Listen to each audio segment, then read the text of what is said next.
ये आजकल योगा का फैशन बहुत चल रहा है। बहुत लोग योगा करते हैं।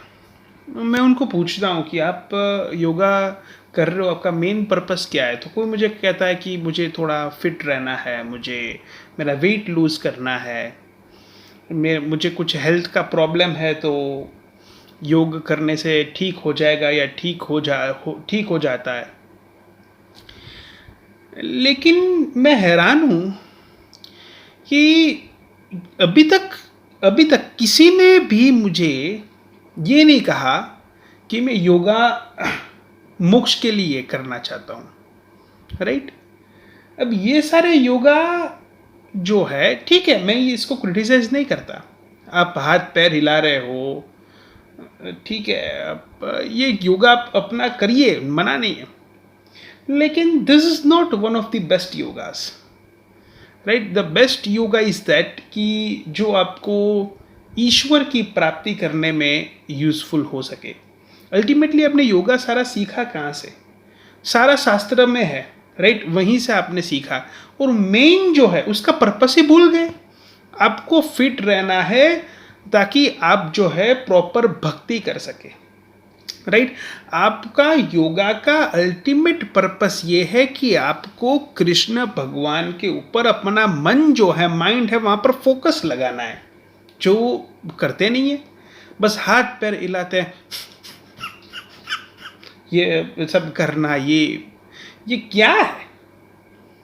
ठीक है, ये सब करो, ये अपनी जगह ठीक है, लेकिन क्यों हम फाइनल स्टेज तक नहीं पहुंचते? राइट? क्योंकि आप जब भी अपने कोई भी कार्य क्षेत्र में अपना काम करते हो, चाहे स्टडीज़ हो या बिजनेस हो, तो एंड तक पहुंचना चाहोगे ना, एक अच्छे लेवल तक पहुंचना चाहोगे ना। राइट? अपने एफर्ट्स पूरे लगाना चाहोगे ना। Then why you are not focusing on that area? आप योग का मेन पर्पस से क्यों काम नहीं करते? चलिए छोड़िए इन सब शास्त्रों की बातों को, प्रैक्टिकली बात करते हैं कि अपना कंसंट्रेशन लेवल कैसे बढ़ा सकते हैं, कैसे हम हमारे गोल की तरफ फोकस्ड रह सकते हैं। इसकी बात करते हैं। तो दोस्तों, मैं मेरे प्रैक्टिकल लाइफ का एग्जांपल ही आपको बता सकता हूँ। जब मैं अहमदाबाद में था, राइट, मैं इनिशियल फेस मेरे जॉब के थे उस टाइम। दोस्तों, शायद आपको पता नहीं होगा, शायद कुछ लोगों को पता होगा, मैं एंड्रॉयड एप्लीकेशन मैंने डेवलप किया था। वो है विजुअल निमोनिक्स डिक्शनरी। इसमें मैंने काफ़ी मेहनत की थी दोस्तों। राइट? क्योंकि जब मैं राजकोट में था, when I was doing the preparations for my competitive exam, और तब मैं भगवत गीता और ये शास्त्र से काफ़ी दूर था। इनफैक्ट मैं कृष्णा जी को कभी फॉलो भी नहीं करता था, टू बी फ्रैंक आपको बात कर रहा हूँ। हाँ, उस वक्त क्योंकि एक बचपन से मेरे दादी स्पिरिचुअल थे। मैं साइकिल से एक बार गिर गया था, तो फ्रैक्चर मुझे हाथ में आया था। उस वक्त हनुमान जी का पाठ करने के लिए मुझे कहा गया था, तो बचपन से एक हनुमान जी का पाठ जो है मुझे दादी ने सिखाया था, जो मुझे आज भी याद है। राइट? तो मैंने जो अपना एक एप्लीकेशन जो है विजुअल निमोनिक्स डिक्शनरी पूरा का पूरा क्रिएट किया और उसको पब्लिश किया। उस वक्त मैं टारगेट रखा करता था कि मेरा सोच था मैं करोड़पति बन जाऊँगा इस एप्लीकेशन से, मेरा आइडिया इतना सुपर्ब है। लेकिन दोस्तों, ऐसा हुआ नहीं। द एप्लीकेशन ठीक है, एक अपनी जगह चला, लेकिन उसका रेवेन्यू बहुत ही कम था। इनिशियल फेस में मुझे $1-2 कुछ मंथ के बाद मिले, और फिर तकरीबन मेरा उसमें $25 जितना रेवेन्यू आ रहा था एडमॉब से। गूगल कीजिएगा, एडमॉब के बारे में पता चलेगा। तब से हम उस प्लेटफॉर्म में यूज़ कर रहे हैं, काम कर रहे हैं। तो उसमें तकरीबन $25 की एवरेज रेवेन्यू आती थी, जो कुछ भी नहीं माना जाता। राइट? उससे कुछ भी नहीं होता, और मेरी जॉब भी एकदम सामान्य थी उस वक्त, इनिशियल फेस में, इंटरनेशनल ट्रेड में। तो मैं काफ़ी डीमोटिवेट हो गया था, और क्योंकि मेरे सारे गोल पर्सनल लेवल पे थे, मुझे पता नहीं था भगवत गीता के बारे में उस वक्त इतना ज़्यादा। तो मैंने कभी उनको फॉलो नहीं किया था, कभी कृष्णा जी को कभी मैं मानता नहीं था। लेकिन उस वक्त मैं एकदम डीपली, बहुत ही डीपली दुखी था और मैंने हनुमान चालीसा का पाठ करना शुरू किया, राइट। शुरू कर दिया मैंने, श्री गुरु चरण सरोज रज निज मन मकुर सुतारी, ये मैंने पूरा का पूरा शुरू कर दिया।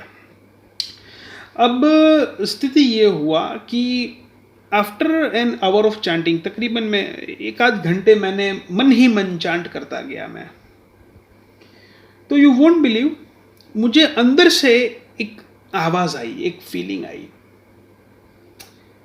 कि देख किशन, ये हर जगह आप हाथ मारना बंद कर दो। आप एक्सपोर्ट इंपोर्ट में भी मेहनत कर रहे हो, आप एंड्रॉयड में भी मेहनत कर रहे हो।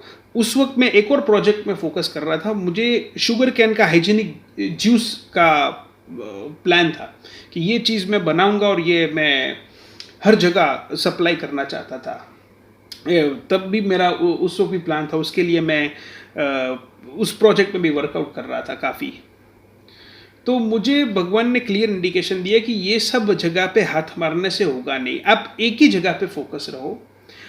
और उस वक्त मैंने ऐसा महसूस किया कि अचानक जो मेरी सैडनेस थी उसमें से मुझे एक डायरेक्शन मिला, and the direction was that I should only focus in the international trade consultation, right. अंदर से ऐसा आवाज़ आया, अंदर से मुझे एक पाथ मिला, राइट। शायद आप यकीन नहीं करोगे, लेकिन दोस्तों अगर मैं स्टोरी ही बना देता, राइट, तो यहाँ पर मैं कृष्ण भगवान का नाम ले सकता था, क्योंकि अब मैं सीरीज ही कृष्ण भगवान की मेरी चल रही है, इसमें मैं हनुमान जी को बीच में क्यों लाया, राइट। मैं बता ही देता कि कृष्ण जी से।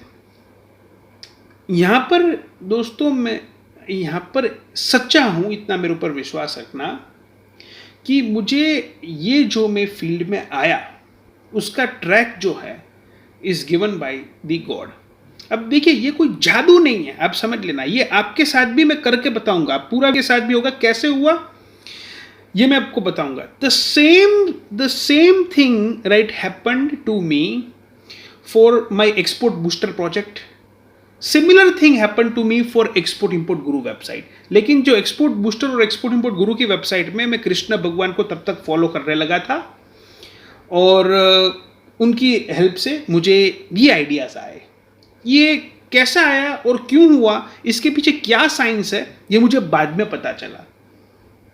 अब आपको ये समझने के लिए एक प्रैक्टिस करनी होगी दोस्तों। अब प्रैक्टिस क्या करनी होगी ये मैं आपको next video short clip number 6 में बताता हूँ।